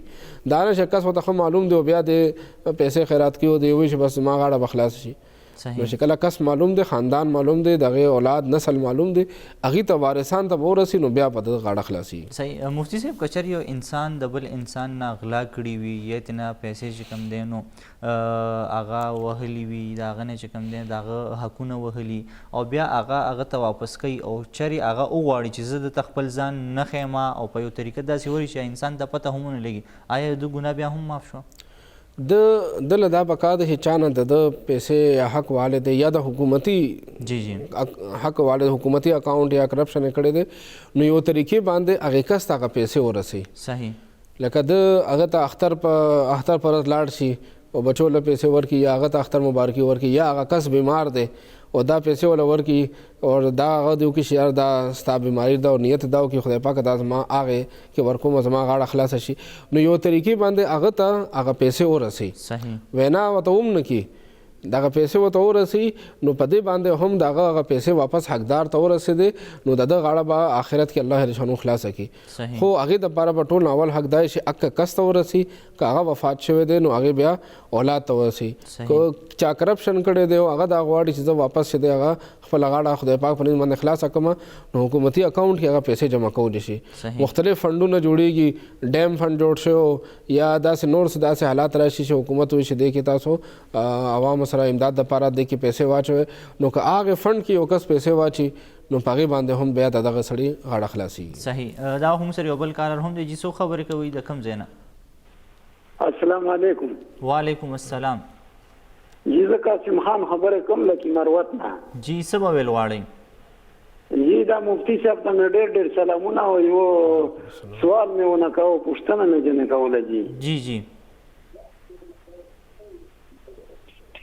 ستا اوس څه پوښتنه خپل سوال وکړئ. موږ دا وایو چې لکه د ویتر د ماخوستن والویتر چې موږ پرېږدو لکه تهجد لپاره که نه چې تهجد سره بیا کوو لکه د عالمانو صاحبانو نه موږ اورېدلي دي چې د ویتر د تهجد په ټیم کوي د ثواب ډېر ده او یوه دغسې عام سړي نه موږ اورېدلي دي چې لکه دا دوه فرشتې دي سزاوار دي هغه چې جوړه دي او بس چې ته دغه ویتر په تهجد ټیم باندې وکړي لکه هغو ته بیا سکون میلاو شي دې باندې چې موږ ته دا پوره هغه راکړي چې دا واقع چې دې څومره ثواب ده او دا موږ خو لکه تهجد ټیم باندې کوو د ویتر اکثر دغه موږ ته داسې خاص معلومات شته نه دي. تاسو ته مفتي صاحب په دې باندې تفصیلي جواب درکوي. جی اسلامي نقطه نظر سره اسلام موږ له دې خبرې سبق راکوي چې ماسوتن وروستو ګپ شپ نه دی پکار. جی که اسې انسان ګپ شپ لګي خپلو کې ملګرو کې دوستانو کې اسې ګپ شپ نه دی پکار. انسان له ماسوتن منځو کې نو بیا خوب کول پکار دی. جی څومره وختي وده شي نو دی به بیا شپې خوب پوره شي نو شپې آخري حصه کې بیا راپاسي نو چې کله دی وده کېږي ماسوتن منځو کې فرض وکړي سنت وکړي وتر ته پرېږدي او دی چې کله وختي وده شي لکه نن سبا په باندې اووه نوي مونځ کېږي په باندې اووه مونځ کېږي دی اووه نوي پورې وده شي ماسوتن منځو کې بیا وده شي اووه نوي نه واخله چې دی شپې څلور نوي پورې خوب وکړي نو دی نه تقریبا څه 9 غنټه خوب جوړېږي. چې دی شپې 9 غنټه خوب وکړي د ده جسماني آرام هم میلاویږي او دی بیا هغه وخت چې کله راپاسي بیا اول تهجد وکړي څلور رکعاته تهجد هم کیدی شي، شپږ هم کیدی شي، اته هم کیدی شي، لس هم کیدی شي، 12 پورې هغه تهجد کیدی شي. نن موږ ته ډاکټران وایي چې 8 غنټې کم از کم پکار دی. جی بالکل، نو هغه خوب دلته کې پوره کیږي. نو چې کله دغه خوب وکړي وتر بیا تهجد وکړي، هغې نه وروسته بیا وتر وکړي، نو دا د نبي علیه الصلاة والسلام بعد دغه طریقه ده. نبي علیه الصلاة والسلام باره به ماخستن لمانځه نه وروسته ډېر ناسته او ډېر هغوی به دوی مبارک نه کوله، صرف بیبي سره خپل زوجې مبارکې سره خپل بیبي سره انسان خبرې کولی شي، کېناستی شي، خبرې اترې کوي، نو هغه صحیح ده. یا دی د درس و تدریس مطالعه دغه خبرې کوي، دیني خبر دا کولی شي، خو هسې ګپ شپ نه لګول پکار. نن سبا خلک موبایل کې مصروف وي، شپې ناوخته پورې دی موبایل کې مصروف وي، نو بیا سهار لمونځ نه پاتې. نو دغه طریقه ښه نه ده. اسلام دا تعلیم ورکوي چې ماخستن لمونځ وکړو، نو دا شپه د آرام دپاره پیدا کړې شوې ده. الله جل شانه فرمایي وجعلنا اللیل لباسا، او دغه وجعلنا النهار معاشا. دا شپه چې دا لباس دی کې انسان ته آرام پکار دی، بیبي سره خپل کور والو سره ناسته او ملاسته پکار ده، او ورځ کې بیا انسان له خپل معاش دپاره د خپل روزګار دپاره منډې تړې وهل پکار دي. نو چې کله بیا سهار کې تهجد ټایم کې راپاسي، تهجد وکړي، او هغې نه وروسته بیا د وتر وکړي، آخر کې وتر کول پکار دي. نبي علیه الصلاة والسلام بعد دغه طریقه کار و. صرف بعض صحابه کرامو ته هغوی دا تعلیم ورکړی چې تاسو تعلیم زده کوئ، هغوی به احادیث زده کول، دین به زده کول، تاسو خوب نه مخکې وتر کوئ، لکه ابو هریره صاحب هغوی به دا طریقه وه. نو نن سبا موږ نه هم خوب اوده شو، بیا سهار مونځ ته راپاسو، نو مونځ هغه شپې تهجد ته راپاسېدل هر چا نه کېږي.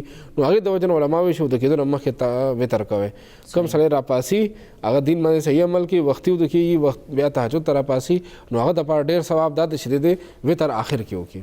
صحیح. دا هم سره یو بل کالر هم دی. جی څوک خبرې کوي د کوم ځای نه؟ هلو جی السلام علیکم. وعلیکم السلام. جی زما جی نوم نرګس دی، زه د پېښور نه خبرې کوم. سر جي زموږ کور کې یو مسله ده، زما بابي چې کوم ده هغې ډېر زیات مونږ تنګ کړي وو، او بل دا چې زموږ رشته شوی هم د هغه هم نه کېږي، زما چې سال شو، خو زما ام هم ناراضه، مونږ هم ناراضه، مونږ ته ډېر زیات ټینشن دی په کور کې. صحیح. پلیز ماته د مولوي صاحب نه تپوس کوم چې ماته داسې وظیفه وښیي چې زما د امي ټینشن هم کم شي، د پیشنټ ته، او زمونږ هم الله دا مسله حل کړي. صحیح. تاسو ته مفتي صاحب جواب درکړي. مفتي صاحب تاسو دوی کوېسچنز واورېده چې کور کې بابي دا هغې چې کوم دی مسلې کریټ کړي دي، په دغه کور کې ماحول خراب دی، بل د دوی رشته شوې د هغې نه پس هم چې کوم دی معاملات ډېر زیات خراب دي. مور مې وایي د زړه پیشنټ ته هغې هم هر وخت پریشاني، څه وظیفه راته وښیي چې زموږ د کور د ماحول ټیک شي. جی کور کې چې کله جی بعض اوقات کور کې چې بار نه یو نوې زنانه راشي، نو هغه بیا زوړ خلکو سره ذهن نه میچ کېږي، یا ذهن هغې نه برابرېږي، نو هغې د وجې نه بیا دا مسلې مسایل راځي. نو چې کله واده وي، نو واده په وخت کې یاد ساتئ، الله جل شانه یاد ساتل پکار دی. چې واده کې انسان ته الله جل شانه یاد دی، دا بکو دا بنکو، دا ټیک دی، دا غلط دی. نو واده ابتدا چې دی د خدای پاک په نامې سره او خدای پاک د رضامندۍ سره وشو، نو واده نه وروسته بیا جنګ جګړې او حالات نه خرابېږي. چې واده کې رب ذوالجلال هېر کړي شوي، شیطان پکې خوشحاله وي، شیطان پکې هغه راضي وي، نو بیا وروسته هغه حالات چې دی هغې کې بیا انسان ته تکلیف پېښېږي. نو دغه شانته حالات که خدای دې نه کړي چا په کور کې راشي، نو بیا دغې مشرانو له یا چې کوم پوهه خلک دي هغوی دا نه غواړي چې کور کې بې اتفاقي راشي، هغوی دا وظیفه کول پکار دی. خدای پاک نامه ده جامعو، نو هغې سره یا ولګي یا جامعو، دا سل پېروي، نو دې هغه خدای پاک دې دغې ذکر او دغې نامې د برکته خپلو کې اتفاق راځي، د یو بل سره ګزاره راځي، یو بل سره خلک د یو بل خبرې وړي، یو بل جواب نه ورکوي، او دې سره بیا خپلو کې خبره هغه اتفاق پیدا کړي. نو یا جامع د سل پېروي، انشاءالله حالات به ښه شي.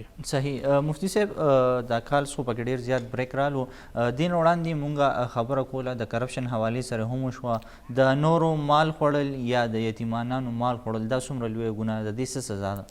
جی الله جل شانو قرآن پاک کې یتیم مال خوړلو کې هغې کې فرمایي چې لا تقربوا مال الیتیم، چې مال اخیستل خو لرې خبره، نږدې هم مه ورځئ. اور کم خلک چې د یتیمانانو مال خوري، هغوی په خپل ګېډو کې د جهنم اور وراچوي. صحیح. دا الله جل شانو د یتیم مال خوړلو په باره کې سخت احکامات او سخت وعیدات بیان کړي دي. نو یتیم مال ته نږدې کېدل هم نه دي پکار، مګر هغه چا دپاره ټیک ده چې کوم سړی هغه د یتیم مال بچ کول نیت وي، دا مال چې دی هغه خرابېږي. لکه که چېرې یو کس اوس وفات شو، خدای دې نه کړي بچي ته نه پاتې شو، هغه به خپل بچو ته 15 لک روپۍ پرېښې وي، خو که چېرې دغه 15 لکو باندې 10 کاله تېر شو، دا 15 لکه په 15 لکه دغه شان پرتې وي، نو د هغې حیثیت به 3 لاک ته 2.5 لاک ته به راغلی وي. هغې باندې بیا دومره څه نه کېږي. نو دغه پیسې هغه چلول پکار دي کاروبار کې روزګار کې په ښه طریقې سره. نو که ماما مخکې شي تره مخکې شي یا نیکه مخکې شي هغه په ښه طریقې سره هغه چلی نو اسلام دغه اجازت ورکوي. خو دې خبرې اجازت نشته چې دا یتیم مال دی څوک تپوس والی نشته.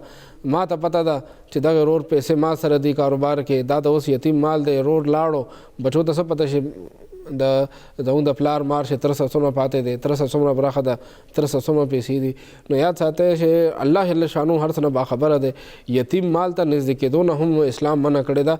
صرف هغه سړی ور نږدې کېدی شي چې هغه مخکې دغه خیر ښېګړې نیت وي. او که څوک روپۍ اخلي نو دا روپۍ چې دا روپۍ نه ده دا د جهنم یو سکروټه ده. د جهنم اور ځان ته اخیستل دي. نو ځکه یتیم سره انسان ښېګړه کولی شي نو ښېګړه کول پکار دي. د یتیم سره ښېګړه ځان ته جنت اخیستلو ډېر اسانه لاره ده. او یتیم سره بد کول یتیم ته نقصان کول یتیم ته تاوان رسول دا په ډېر اسانتیا باندې ځان ته جهنم ګټل دي. صحیح. مفتی صاحب مونږه د الزام لګولو که خبرو کو نن سبا دا مسله هم ډېر زیاته ده. الزام ډېر زیات لګولی کېږي. د دې نه مخکې هم یو کالر چې کوم دی هغه دغه پوښتنه کړې وه چې الزام دلته کې لګولی کېږي داسې ډېرې زیاتې مسلې راغلي. په دې باندې به تفصیلي خبره کوو. دا هم سره یو کالر دی. جی څوک خبره کوي د کوم ځای نه؟ جی تاسو ته السلام علیکم. جی جی څوک خبره کوي د کوم ځای نه؟ بخښه ما د زوم نه خبره کوم. جوله ورور شه خیریت دی. جی څه به ویل غواړئ؟ یا مفتي صاحب زموږ دا یو پوښتنه وه د زکات په باره کې. جی د دکان په باره کې مثال د چایو دکان وي بیا هغه دکان کې کومې پیسې بندې وي بیا پر دا باندې زکات کېدلی شي که نشي کېدلی؟ صحیح. تاسو ته مفتی صاحب جواب درکوي. جی مفتی صاحب تاسو دوی په کوېسچن باندې کلیر شوي زکات حوالې سره؟ جی زکات اخیستلو خبره ده. نو زکات اخیستلو کې یاد ساتئ چې هغه سړی به زکات اخلي چې هغه شرع په نس باندې هغه فقیر وي. جی فقیر تعریف بیا فقهاو علماو محدثینو دا کړی دی هغه سړی چې هغې سره نصاب نه کم مال وي. جی نصاب چې دی هغه 52.5 تولې چاندي ده. نو 52 تولې چاندي قیمت نن سبا به یو انسان ولګوي غالبا مخکې 1200-1300 ته دغه چاندي رسېدلې وه. نو هغې حساب باندې 52 تولې چاندي قیمت هغه ولګوي چې کوم وخت کې زکات څوک اخلي یا زکات څوک ورکوي.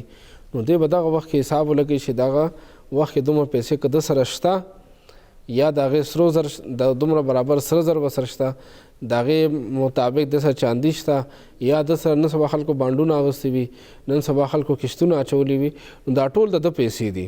صحیح. نو که دومره پیسې چا سره موجود وي نو دا سړی پخپله مالداره دی. پخپله د زکات ورکوونکی دی د زکات اخیستی نه شي. صحیح. زکات به هغه سړی اخلي چې چا سره د نه کمې پیسې وي. ټیک. که هغې نه کمې پیسې د سره دي نو بیا دغه سړی زکات اخیستی شي او که هغې نه زیاتې پیسې د سره موجودې دي نو بیا د زکات نشي اخیستی. مفتي صاحب که چېرې یو انسان سره دومره پیسې هم نشته دی سره زر ورسره هم نشته چاندي هم نشته البته ځمکه شته دی د هغه سره چې کوم خپل کور دی یا کوم پټۍ دی آیا بیا هم چې کوم دی نو د زکات اخیستی شو په ده باندې یا چې کوم دی نو فرض دی دی به ورکوي؟ پټۍ ځمکه چې کوم دی کري او ځان ته بچو ته دی هغې نه پیسې ګټي او هغه ځان دپاره کسب جوړ کړی دی په دې باندې نه مالداره کېږي. د کور په ځمکه باندې دی نه مالداره کېږي. دا د ده حاجت اصلیه دي. دا د ده ژوند سره تړلې خبرې تر دې پورې فقهاو لیکلي دي که یو سړي سره 3 लाख روپو موټر دی 2 लाख او 3 लाख روپو موټر دی لاکونو په موټر کې دی ګرځي او دی هغې کې خپل روزګار کوي خپل کاروبار کوي دفتر ته ځي راځي یا د هغې کې ټیکسي چلی هغې باندې دی کاروبار کوي او نور نقد ورسره نشته نو بیا هم دی فقیر دی. صحیح. که چېرې ده سره خپل کور کې موټرسایکل دی او دی غواړي چې زما یخني ده باران دی او دی کې تګ راتګ ما سره ما ته تکلیف دی نو دی موټر اخیستل غواړي او دی سره پیسې نشته نو دی له څوک زکات ورکوي د زکات هم اخیستی شي هغه موټر اخیستلو دپاره. که دی تعلیم کوي دی هغه فیسونه نشي ورکولی موټرسایکل ورسره شته خو هغه فیسونه نشي ورکولی نو دی د زکات ورکول جایز دي. صحیح. نو زموږ دا زکات دا یو ډېر وسیع معنا ده. زموږ په معاشره کې زکات چې دی دا خلکو یو عیب ګڼلی دی چې زکات اخیستل دا عیب خلک ګڼي. دا عیب نه دی دا حق دی. دا د غریب حق دی چې که غریب هغه سټوډنټ دی نو هغه که سکالرشپ اخلي بیت المال نه او هغه خپل فیس هلته نه کوي نو دا د حق دی در به حکومت ورکوي. که یو غریب نوکر دی او هغه سره موټرسایکل نشته هغه ته موټرسایکل ضرورت دی نو زکات د هغه سره د حق دی که دی چا نه زکات اخلي نو دی هغه زکات ورکوونکي باندې دی احسان کوي چې د هغه فرض په ده باندې هغه خلاص شو د هغه غاړه په ده باندې خلاصه شوه. نو داسې سټوډنټ چې هغه موټرسایکل ضرورت دی هغه هم زکات اخیستی شي. داسې کس چې موټرسایکل او موټر ضرورت دی هغه هم زکات اخیسي. په دې باندې نه مالداره کېږي چې کوم ژوند سره تړلي شیونه دي تړلې ضرورتونه دي نو هغې باندې که د سره نشته دی هغې اخیستلو دپاره چې زکات اخلي نو دی زکات اخیستی شي. صحیح. ګرانو کتونکو مونږ به خبره کوو چې الزام لګول چې کوم دی یا بهتان لګول دا څومره لویه ګناه ده دې څه سزا ده او دې نه بچ کېدو لپاره مونږ لا څه کول پکار دي په دې باندې به خبرې اترې کوو. اوس یو وړې شان دمې طرف ته.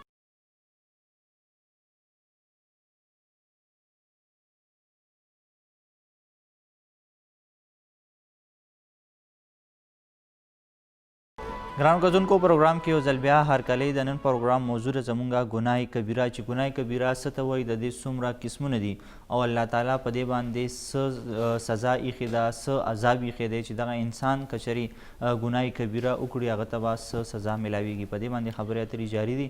ستاسو هم که په دې اړه باندې څه سوالونه یې مونږ ته کالز کولی شئ تاسو مونږ ته میسج هم کولی شئ. مفتي صاحب به ستاسو سوالونو جوابونه درکوي. مفتي صاحب مونږ د بریک نه وړاندې د الزام خبره کوله چې نن سبا الزامونه ډېر زیات لګي په خلکو باندې بهتانونه ډېر زیات لګي. آیا دا هم ګناه کبیره کې راځي او که چېرې ګناه کبیره کې راځي د دې سزا څه ده؟ بالکل چې نارینه باندې یا زنانو باندې څوک د یو غلط کار الزام لګي دا کار داسې کړی دی هغه کار هغې نه کړي نو دا هم په هغې ګناهو کې ده چې هغه اسلام په نظر کې کبیره دي اور دغه په باره کې بیا اسلام دغه کس لپاره سزا مقرر کړی دی چې دغه الزام لګونکي چې هغه په خپل الزام ثبوت ورنکړي شرعي ثبوت گواه پیش نه کړي ثبوت ورنکړي نو بیا په هغې باندې دغه الزام لګونکي ته 80 کوړې ورکولی کېږي. صحیح. ډېره سخته سزا ده. یو کوړه هغه چې کوم د اصلي کوړه ده هغه یو څوک نشي برداشت کولی 10 نشي برداشت کولی شر نو دا 80 کوړه برداشت کول بیا ډېر لوی سزا ده. نو دغه سزا دې دپاره مقرر شوې ده چې دې په بل باندې د بل په عزت باندې کوړې هغه ورغزار نه کړي او هغې له کوړې ور نه کړي ځکه بل چې کله انسان الزام لګي نو دا د هغه په عزت باندې د هغه په نفس باندې د هغه په روح باندې او دغه په خاندان کې دغه په خلکو په سترګو کې په هغه باندې یو تور لګول دي نو په هغې باندې هم حقیقت کې کوړې ورېږي هغه هم کوړو ته مخې ته دی هغه هم دغه سخته سزا ته مخې ته دی. نو چې کله دی دروغ باندې دغه خبره کوي نو دغه سزا بیا دله ځکه ورکولی کېږي چې د هغه ته دغه تکلیف ورسولی دی. نو چې کله زنانه ده یا نارینه ده اصل کې حدیث کې زنانه الفاظ ذکر راغلي چې د دې ډېر تاوان زنانو ته ځکه کېږي چې بیا مخکې مستقبل کې د هغې ژوند ته ډېر تکلیف وي خلک ورسره رشته نه کوي خلک ورسره تعلق نه ساتي نو ځکه زنانو تذکره راغلی ده کني په نارینه باندې هم الزام لګول دا هم څه دی دا هم یو ګناه کبیره ده په دې باندې هم سزا دغه ده. صحیح. دا هم سره یو کالر هم دی چې څو خبرې کوي د کم ځای نه؟ السلام علیکم پرویز حیات آباد نه. وعلیکم السلام. څه به ویل غواړئ؟ مفتی صاحب اوس د زکات متعلق ډېر وضاحت سره بیان وکړ. جی. زما سوال دا دی چې نن سبا په مدرسو کې دا رایج دی دا کار چې هغې د زکات پیسې یو طالب له ورکړي او هغه دا سره معاهده وکړي چې دا پیسې ته زکات کې قبولي کړه او مال یې بیا واپس راکړه موږ به بیا چې هر څنګه لګوو هغه شانتې به کوو. زموږ عام خلکو ته دا داسې ښکاري چې دا د ماشوم استحصال دی او دا ډېر غلط کار موږ ته ښکاري. نو د دې متعلق لږ وضاحت وکړئ چې دا دې څنګه جایز کوي چې یو سړي د دې مثال داسې شو چې یو اوږې سړي له تاسو ډوډۍ جوړه کړي هغه تاسو هغه له ورکړئ چې دا ځان سره ونیسه دا وساته او دا خورمه دا موږ له بیا واپس راکړه. نو هغه لکه استحصال دی ډېر زیات. مطلب دی چې د هغه ماشوم نه پیسې واخیستلی شي بیا په مدرسه باندې لګي؟ او صحیح. تاسو ته مفتي صاحب جواب درکوي. جی زموږ ورور چې کوم تپوس وکړو دا یو هیله شرعي علماو بیان کړې ده هغې باره کې دې دا خبره وکړله. یاد ساتئ چې څوک چاله زکات ورکړي که یو ماشوم له یو سټوډنټ له یو طالب له یو غریب له څوک زکات ورکړي هغې نه هغه زکات نه اخیستل کېږي نه څوک اخیستی شي کوم یو زکات چاله ورکړی شو دا د هغه مال شو هغه نه اخیستل دا بیا ټیک نه دي هغه نه که څوک اخلي نو دا بیا اخیستل ټیک نه دي ځکه چې دا د هغه حق دی د هغه مال دی او دا پردی مال اخیستل شو مدرسو کې چې کوم دغه دوی چې کوم خبر وکړه دا فقهاو علماو یو حیله بیان کړې ده د هغې وجه دا ده چې زکات چې کېږي دا په غریب سړی باندې کېږي مستحق سړي باندې کېږي زکات چې دی هغه په عمارت باندې نه کېږي زکات چې دی هغه په یو اداره باندې نه کېږي په دیوار باندې نه کېږي په ځمکه باندې نه کېږي نو مدرسې دا څومره چې روانې دي نو دا د خلکو په زکاتو باندې رواني خلکو په امداد باندې رواني په دې کې چې کوم زکات راځي زکات دپاره بیل فنډ جوړي بیل حساب کتاب وي او دې کې چې کوم د خلکو نور تعاون کوي بطور صدقې کوي بطور خیرات کوي د هغې دپاره بیل فنډ جوړ وي نو زکات هغه فنډ کې چې کوم مال اخیستل کېږي د طالبانو په نوم باندې هغه واپس طالبانو باندې لګي طالبان ته خوراک په صورت کې د هغې په علاج په صورت کې هغې ته چې مدرسه کې کوم سهولیات ورکول کېږي په هغې باندې لګي دین علاوه چې کوم زکات کوم پیسې چې زکات کې ډایرکټ ماشوم ته ورکړي شي هغه ماشوم نه اخیستل کېږي که یو کس راشي او هغه ماشوم له پیسې ورکړي زموږ مدرسې ته راغلي داسې خلک چې هغې ډایرکټ ماشوم له پیسې ورکړي دي مدرسې نه هغه نه دي اخیستلی شوي کوم کس چې مدرسې له پیسې ورکړي دي نو مدرسې باندې ډایرکټ زکات نه کېږي نو د هغې د مدرسې له پیسې ورکړي دي هغې مدرسې چلول دپاره د مدرسې کې کوم سټوډنټان راځي د هغې ضرورت پوره کول دپاره نو هغې هغه پیسې بیا شرع سره برابرول دپاره او د هغه زکات ورکوونکي زکات ادا کول دپاره هغې دپاره بیا دا پروسیجر جوړ شوی دی صحیح مفتی صاحب دا وخت هم سره یو بل کالر هم دی جی څوک خبرې کوي د کوم ځای نه السلام علیکم وعلیکم السلام جی عالیه چېرته خبرې کوم جی څه به ویل غواړئ جی ما مفتی صاحب نه دا ګزارش وم چې په دې زکات په باره کې ډېرې ښکلې خبرې وکړلې زما دا پوښتنه وه چې یو انسان سره په کور کې 1,20,000 پورې داسې موجود وي ستاسو اواز کلیر نه راځي که تاسو چېرې دوباره دا خپل کوېسچن ووایي جی زه وایم چې یو انسان سره په کور کې 1,20,000 پورې موجود وي پیسې جی او ورسره لکه نو داسې څه روزګار نه یو کس سټوډنټ یو لکه څه جاب کوي نو آیا دوی زکات اخیستلی شي صحیح ستاسو مطلب دا چې یو تن سره 1,20,000 روپۍ دي او آیا هغه قرض اخیستی شي دا زکات اخیستی شي او مطلب دا چې 2-3 لکه چې کاروبار کې بند وي هغې مطلب 10,000 راته 5,000 راته هغې مدن راځي صحیح تاسو ته مفتی صاحب جواب درکوي دوی وی چې یو انسان دی هغه سره که چېرې 1,20,000 روپۍ موجود دي آیا په ده باندې چې کوم دی زکات کېږي یا زکات اخیستی شي که نه دې نه علاوه 2-3 لک روپۍ دي کاروبار کې هم بندې دي د هغې نه ورته هم 15,000 روپۍ چې کوم دی نو هغه منافع منتلی راځي جی دی شرع په نظر باندې په خپله مالداره دي صاحب نصاب دي دی سره پیسې د دې چې کوم ضروریات دي هغې نه زیات دي نو دی زکات نشي اخیستی دی مالدار دی شریعت په نظر باندې شریعت په نظر کې څوک فقیر وي چا سره نصاب نه کمې پیسې نو هغې باندې زکات کېږي نو په دې باندې زکات نه کېږي زکات نشي اخیستی صحیح مفتی صاحب دې نه علاوه که موږ وګورو یو دروغو قسم خوړل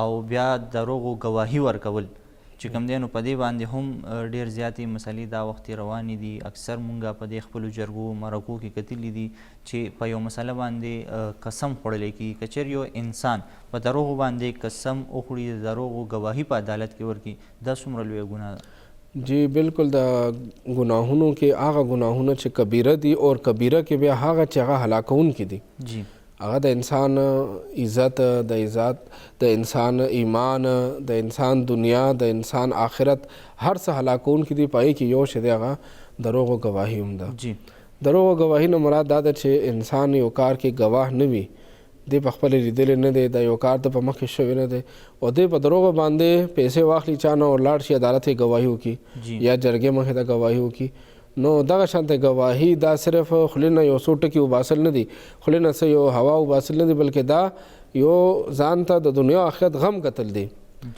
که چېرې په دغه ګواهۍ باندې دغه کومه فیصله کیږي که هغې کې نفع رسي که نقصان رسي خو د عمل چې دی د عمل هغه عمل وکړو چې کوم عمل اجازه د اسلام ته نه وکړي، د دروغ گواهي وکړه. او دغه شان بعضې خلک دروغ باندې قسم کوي. نو دروغ باندې قسم هم دا داسې ګناه دی چې په دې باندې انسان دنیا او آخرت تباه کېږي. دا سبب موبقات کې دی چې انسان داسې یو کار باندې قسم وکړي چې کار د نه دی کړی او دې قسم وکړي ما دا کار کړی دی، نو دا چې دی دروغ گواهي ده، دا دروغ قسم دی. یا یو کار د کړی دی او بیا دې قسم وکړي چې ما دا کار نه دی کړی. نو موږ نه بعضې خلک تپوس کوي په دې باندې به اوس دې څه کفاره ورکوي. نو یاد ساتئ دروغ قسم باندې کفاره نه، دروغ قسم گناه کبیره ده. په دې باندې به د الله رسول نه توبه وباسي، دی به معافي غواړي. او که د دروغ قسم باندې د چا حق نیولی دی، د چا ځمکه نیولې، د چا څه مال دولت څه قیمتي شیز نیولی دی، نو دی به هغه شیز به هم واپس کوي او هغه کس نه به هم معافي غواړي، هغې نه وروسته به د دا غاړه خلاصېږي. نو دا دروغ قسم دروغ گواهي دې باندې د انسان غاړه بندېږي، دا به د الله رسول نه هم معافي غواړي، هغه انسان نه به هم معافي غواړي. او دغې قسم او گواهۍ د وجې نه کوم یو شیز هغه حقدار د هغې نه محرومه شو، نو دی به هغه شیز به هم هغه کس له ورکوي، هله به د ده غاړه خلاصېږي.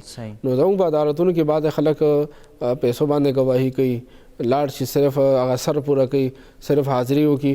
نو یاد ساتئ دا ټول په دغې دروغ ګواهۍ کې راځي. جرګو ته بعض اوقات یو کس مخې ته شي او دروغ قسم وکړي، دروغ ګواهي وکړي، نو دا ټول خلک ځان په ګناه کبیره باندې ګناهګار وي. او دا وړوکې ګناه نه ده، دا داسې یو ګناه ده چې خپل عزت تباه کوي، خپل نسلونه تباه کوي. مونږ بعضې اوقات داسې لیدلي دي، داسې واقعات زموږ په سترګو کې راغلي دي چې یو کس چې دی هغه دروغ قسم کړی دی په ځمکه باندې، خو بیا هغه ځمکه ورته نصیب شوې نه ده. په هغې کې بیا وروسته دومره لانجې راوتې دي چې هغه نسل هم هغه دښمنۍ باندې اورېدلي دي او هغه ځمکه د نه هم پاتې ده، د ده بچو نه هم پاتې ده. نو دروغ قسم دروغ ګواهي دا د خپل ځان تباه کول دي. دغې عمل نه دغې ګناه کبیره نه ځان ساتل پکار دي. معاشره کې دا خلکو کې دغه احساس کم شوی دی چې دا خو پردی حق دی، دا خو چې دی د بل انسان ته نقصان رسول دي. بس خلک وایي چې ګواهي دا قسم دا به زه وکړم، دا وړې خبرې، دا ډېر لویې خبرې دي. صحیح. مفتی صاحب د دې نه علاوه که مونږ وګورو تیر پروګرام هم چې یو ځل ریکارډ کړی و، په هغې باندې مونږ خبره کړې چې انسان ژوند څومره قیمتي دی، څومره حفاظت کول پکار دي. قتل حوالې سره به هم خبرې اترې کوو چې قتل څومره لویه ګناه ده او دې نه بچ کېدل مونږ له څنګه پکار دي. ګرانو کتونکو مونږ به دغه خپل بحث جاري ساتو او بریک نه پسې راشو، نو مونږ به د قتل حوالې سره خبره کوو چې د بل انسان ژوند اخیستل څومره لویه ګناه ده او په دې باندې څه سزا بل ته میلاویږي. مونږ سره اوسئ، ځو یو د وړې شان دمې طرف ته.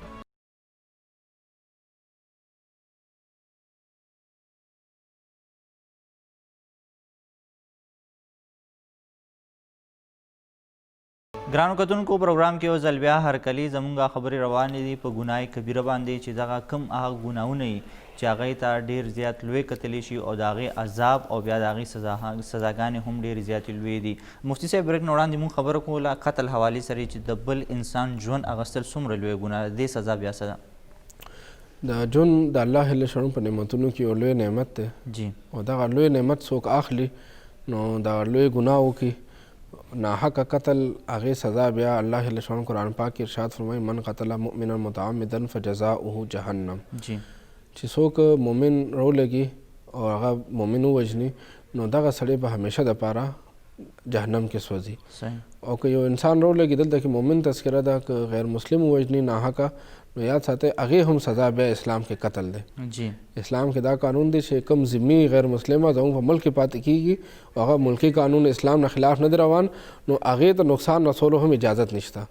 که غیر مسلم ته څوک نقصان رسي، که یو کس راولګي غیر مسلم ووژلو، ذمي مسلمان یو مسلمان ذمي ووژلو نو دغه مسلمان به ذمي او غیر مسلم په عوض کې به هم قتل کولی شي، دنه به قصاص اخیستلی شي. دا ژوند چې دی دا الله لوی نعمت دی، په خپل هم د هغې قدر پکار دی او چې بل له خدای پاک دغه نعمت ورکولی دی هغې هم قدر پکار دی. د بل انسان صحت ته او د هغې جان ته نقصان نه رسول پکار. قرآن پاک رب الجلال فرمایي چا یو کس ناحقه ووژلو ګویا کې ټول انسانیت قتل کړه. صحیح. مفتی صاحب ډېر زیات کوېسچنز راغلي، کوشش به کوو چې هغه کوېسچن چې کوم دی نو مونږ د هغې جواب ورکړو. که چېرې جواب ور نه کړی شو نو کوشش به کوو چې را روان پروګرام کې د هغې د سوالونو جوابونه ورکړو. یو روډ تپوس کړی دی چې بغیر دعوته د چا واده له یا خیرات له تلل آیا دا جایز دي که نه؟ او هلته که مونږ روټۍ وخورو بغیر دعوته لاړ شو بیا مونږ له څه کول پکار دي؟ جی واده کې دعوت کې دا خبرې چې هغه کس چا چې پروګرام را جوړ کړي نو هغه خپل دعوت چاله ورکړي هغې په مطابق هغه انتظامات کړي وي. صحیح. نو که چېرې یو کس خپل ملګري له ورځي، دوست له ورځي، رشتهدار له ورځي او دی د هغې د طبیعت نه خبر دی چې ما سره یو کس تلو باندې دی نه خفه کېږي، نو بیا دی ځان سره بوتلی شي. نبي علیه صلات وسلام مبارک یو ځل چا دعوت کړی، دی مبارک روان شو، نو لاره کې یو بل صحابي هم دی مبارک سره ملګری شو.